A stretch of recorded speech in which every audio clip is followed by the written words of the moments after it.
Alright, today's tip is involving changing the filter on Toyota AB60E.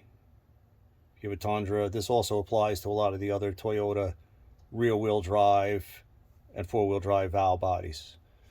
What the problem is there's different length filter bolts, and if they get installed in the wrong place, it will blow the valve body up.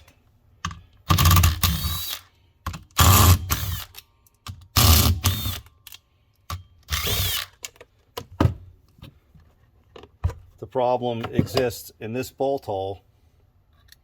If a bolt that's too long gets put in here, it's going to blow this little piece right off the valve body. And guess what?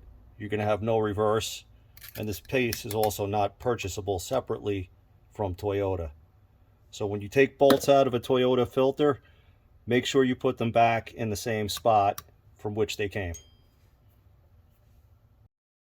Please like, share, subscribe, and hit the notification bell.